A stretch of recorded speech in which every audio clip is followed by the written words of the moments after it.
un seul mot d'ordre, une ligne claire, la certitude de la peine, le soutien indéfectible aux forces de l'ordre et l'augmentation massive des moyens de la justice.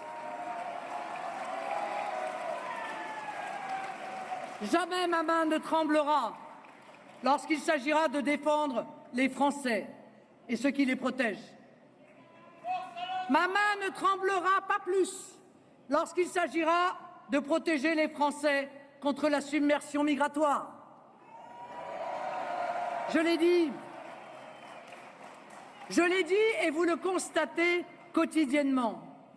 Il y a un lien évident entre l'explosion de l'insécurité et ces vagues d'immigration que nous subissons. Mais pas seulement.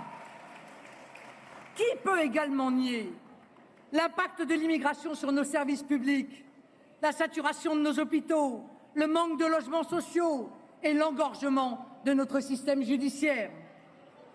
Pensez que 60% du travail des magistrats administratifs concerne les étrangers. Par vague continue, cette immigration hors contrôle transforme nos rues, nos quartiers, nos villes en zone de non-France.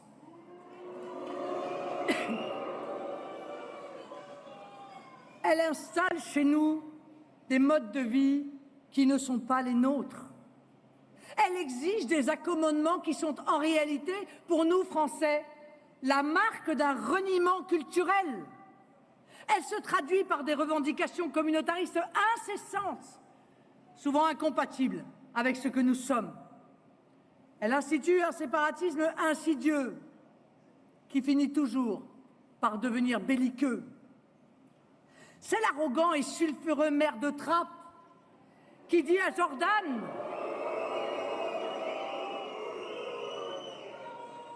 cette société multiculturelle, elle adviendra de gré ou de force.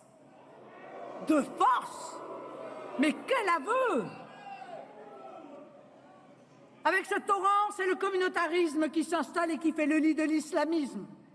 Avec l'islamisme, ce sont nos valeurs les plus essentielles qui sont emportées.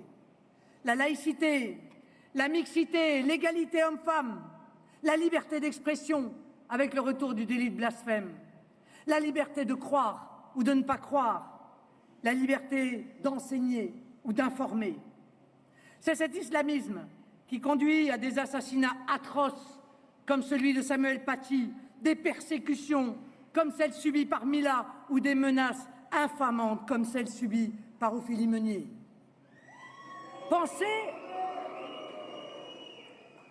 que dans la France de 2022, les pouvoirs publics doivent aujourd'hui, dans notre pays, légiférer contre l'excision ou contre les certificats de virginité.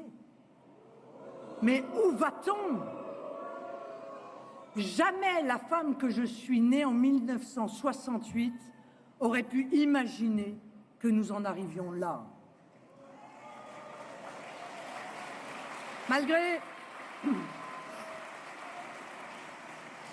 nos mises en garde et alertes depuis des années, Emmanuel Macron s'en est tenu à des discours, à des postures et même à des compromissions, tant sur l'islamisme que sur l'immigration. Pire, au lieu d'arrêter l'immigration, il l'aggrave chaque jour davantage.